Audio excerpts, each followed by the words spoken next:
The wind whistled through the trees, scattering leaves across the park. In the midst of the swirling chaos, a young boy struggled to fly his kite, battling against gusts that threatened to snatch it from his grip. "Enjoy your envious gaze," she taunted me over the phone, though she laughed as if it were all a big joke. "But I'm not that cruel, so I'll spare you. Why don't you hide in the bathroom? It might be less awkward for you." Her laughter echoed in my ear as she mocked me, and I could hardly stand it. This woman was the one person I despised the most in the world. No, in the entire universe. 13 years ago, she had stolen my husband away from me. Cutting ties with her proved nearly impossible since, unfortunately, this woman was my biological sister. As I held the phone to my ear, I chuckled softly after she hung up. "My name is Ruth, a 37-year-old divorcee. My marriage crumbled within 6 months, all thanks to my conniving sister. My identical twin, Rachel, and I look so much alike that even longtime friends sometimes confuse us. However, our personalities are complete opposites. I'm more reserved and introspective, while Rachel is assertive and often takes the lead. In academics, I excelled. Rachel shone in sports. She tends to blurt out whatever she thinks, saying things like, 'How can you wear such unstylish clothes?' People might think I'm not stylish either, since we're twins. That would be awful. Our strained relationship extends beyond home. Back in our school days, Rachel would bring trouble my way. I often faced harassment from other girls on my walk home. 'Stop hitting on my boyfriend,' they would yell, even though I didn't know them. 'Not again, Rachel,' I'd mutter.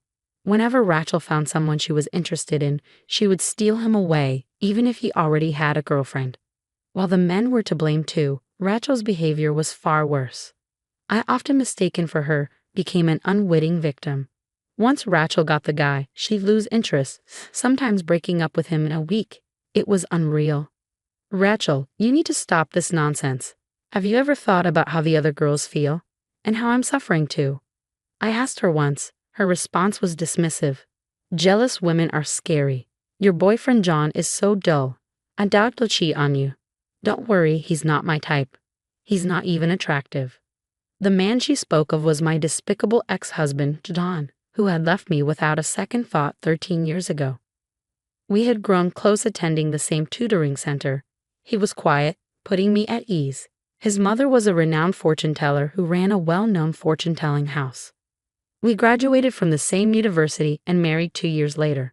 I thought we'd spend our lives together, but 6 months into our marriage, John handed me divorce papers and said, 'Please divorce me. I can't take it anymore.' And I'm sure you know why." Sitting beside him was my sister Rachel, with a smug look on her face.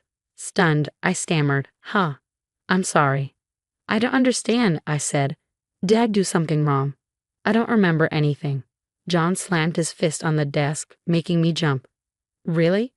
You have the audacity to say that?" he shouted. "You've been cheating on me. Can you deny it after seeing this?" He pointed at the pictures spread across the desk. They showed a man and a woman entering a hotel together. My heart raced as I stared at them, but my confusion only deepened. It looked like my sister Rachel was the woman in the photos, not me. No, I protested. "That's Rachel, not me."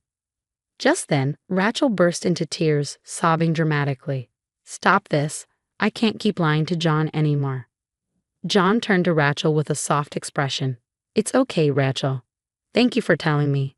I was shocked as John spun a fabricated story. He claimed I had been cheating and disguising myself as Rachel to avoid getting caught. According to him, I spent my spare time at a hotel with another man and borrowed my sister's clothes to cover my tracks. He completely bought into Rachel's lies. "Rachel told me about your terrible track record with men," John accused. "Even when we were dating, she said you were fooling around with other guys." I tried to stay calm as I responded to my angry ex-husband. "John, are you serious? We've been together for years, and you believe a story from Rachel, whom you've known for only 6 months. Are you thinking straight?"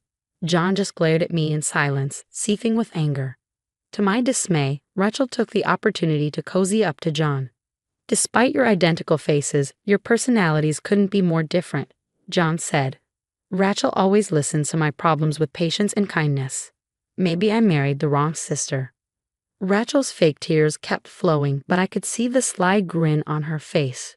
She'd always had a way with men, even back when we were students, but as she got older, she shifted her focus. Now, she prioritized status and wealth over looks, and John, my ex-husband who worked at a major corporation and came from a well-off family, was a perfect target for her. She must have set her sights on him the moment I introduced him at our wedding. John had fallen for Rachel's charade completely, and I never imagined he could be so naive after all our years together. My feelings for him faded quickly. "You two are despicable," I told them. "Do whatever you want, but don't ever show your faces around me again." I held back my tears and filled out the divorce papers on the spot, throwing them at the two of them. Knowing my conniving sister, they probably hadn't yet started a physical relationship, so pursuing compensation seemed futile. Still, if it meant having them out of my life for good, I didn't care about the money anymore. Returning to my parents' house, I found them furious at my sister's actions, and they disowned her. When she heard about it, she was indifferent. "Oh really? I don't care," she said. "But if you're having money troubles, you'll be the ones begging me for help." "Okay, bye then." She treated even her own parents dismissively. I found out from a friend that my ex-husband and my sister married just 3 months later. I was too stunned to cry. I felt nothing. For the next 13 years, I never saw my sister or her husband. But one day, I got a call from an unknown number. I always answered for work, so I picked up, only to hear, hello, Ruth." I recognized the voice immediately. "I can't believe you have the nerve to call me Rachel," I said. Rachel chuckled. "Still holding a grudge? You're so gloomy, Ruth. Anyway, I have a favor to ask." With no remorse, she continued, "I'm pregnant. Of course, John's the father." "Ha? I thought you might want to tell our parents about their first grandchild since they won't listen to me." She had the audacity to order me around like that. "What are you so cheerful about when you've been disowned?" I shot back, but she just laughed it off. "How long do you think it's been?" 13 years. "I think you're the only one still holding a grudge," Rachel said with a smirk. "You're probably still living with our parents, right? I'll be the one giving them a grandchild instead of you." She had a talent for getting under my skin. "I'd love to see your envious face, but I'll spare you because it's too pitiful. Why don't you go hide in the bathroom when I come over?" she added with a loud laugh. I stayed silent as she spoke, and she hung up abruptly after saying she'd visit on the weekend. I kept the phone to my ear for a moment and chuckled at the absurdity of it all. That weekend, as I relaxed in the backyard, my phone rang. The caller ID was blocked, and I knew it was probably my sister. "Hey, unblock me already," I snapped. "Why would I unblock someone I don't want to hear from?" I shot back. "That's the point of blocking calls. Maybe you don't understand because you're too dense." I laughed sarcastically as something crashed on her end. "I've come all this way, and no one's home." "I told you I'd come today, didn't I?" Rachel shouted, clearly irate. "Huh, you were serious. I thought you were joking," I replied. "Besides, you hung up before I could tell you I don't live there anymore." Judging by her shaky, enraged voice, it seemed she was standing in front of our old family home, unaware that none of us lived there anymore. The commotion she was causing would likely disturb the neighbors, so I gave her my current address and hung up. About an hour later, the doorbell rang. I opened the door to find a sullen-faced Rachel and my ex-husband John. "You've got some nerve," she snapped. "And what is this place? Why on earth are you living in such a nice apartment?" Her eyes were bloodshot with anger as she glared at me. I understood her shock. My apartment was relatively new, located in a great neighborhood, and not cheap. It wasn't a luxury high-rise, but it was a decent property, and her irritation was evident. Ignoring the fuming Rachel, I turned my attention to John and asked, "Is there something I can help you with?" I told them, "The neighbors won't appreciate all this noise. Why don't you come inside?" As I led them into the living room, Rachel seemed surprised by the room's spaciousness. Her frustration was obvious, and I couldn't help but smirk at her reaction. My mother, who I lived with, was sitting on the couch silently observing Rachel. "Well, you said you had something to discuss," I said, feigning politeness. "I don't mind at all, but if I'm in the way, should I hide in the bathroom or something?" I added with a sarcastic edge. Rachel snapped back, "Never mind, I'm good." She moved closer to our mother and greeted her nervously. "Hi, Ma. Long time no see. I'm pregnant, so we were hoping to talk about whether John and I can stay here for a while." At my sister's audacious request, I nearly burst out laughing. "Wait, you want me to live with you too?" No way. Have you forgotten what you did to me in the past? Absolutely not. Rachel interrupted. Ruth, just shut up. This house is still under Dad's name, right? You can't get remarried and you're still leeching off our parents. How pathetic for a single woman like you. Then she added with a smug grin, great job taking care of our folks. From now on, John and I will live here and take care of them. So can you leave? Oh, where's Dad? Is he at work? Seeing my sister's arrogance pushed me to my limit, but it was our mother who spoke first after listening quietly. Dad's gone. He passed away. Mom spoke those words softly, and the room fell silent. My parents had always taken my side during my divorce, even though it was Rachel's fault. My father, in particular, used to apologize to me, blaming himself for not raising Rachel better. I'm sorry, Ruth, he would say. It might be my fault. His regret deepened over time, and he struggled to keep working. Both of my parents were in their early 50s back then, and we were getting by on my income and Mom's part-time job. Later, Dad was diagnosed with cancer and passed away 10 years ago. Before he died, he said, "Don't tell Rachel anything. If she comes to my funeral, I don't think I'll make it to heaven." I said, echoing my father's words. Mom and I had not contacted my sister Rachel since then. We moved into this house 5 years ago after Mom injured her leg from overworking. Renovating the old house would have been too costly, and since it was built on a hill, it would have been difficult for Mom to navigate. Living in this more accessible home has helped her legs heal significantly. I tried to speak calmly, but the thought of Dad's passing brought me close to tears. I could see that Mom felt the same, her eyes glistening with unshed tears. But Rachel's response was predictably dismissive. Too little, too late. Besides, Dad's illness wasn't my fault. You're living in this nice place now thanks to Dad's inheritance, right? Where's my share? Don't I have a right to inherit? Rachel spoke her nonsense without hesitation. Mom immediately shot back. Inheritance? There's no such thing. You only came to us when you got in trouble for your reckless behavior. How many times did we pay alimony because you had an affair with a married man? Live with you? Never. Don't be ridiculous. It was the first time both Rachel and I had seen Mom so infuriated. Sensing the tension, Rachel fell silent, and then John, who had been sitting quietly, finally spoke. Rachel, you've been deceiving me, haven't you? Since I married you, my life's been a mess. You're a reckless spender, and you never do any housework. I've met some guys who graduated from the same high school as you, and they all told me I was blind to marry you. I nearly burst out laughing at my ex-husband's words. It was impressive that he had endured 13 years with Rachel. Yet when he approached me and said, "Ruth, I've been regretting our divorce. Do you want to start over and let bygones be bygones?" I felt a chill run down my spine. No way. He had no right to suggest that. Just as I was about to dodge his attempt to touch me, the door to the next room swung open. "Could you not touch her with your dirty hands, please?" A man suddenly appeared, taking both Rachel and John by surprise. Ignoring my sister, I focused on the newcomer. As the man spoke, Rachel and John exchanged puzzled glances. "Who is he?"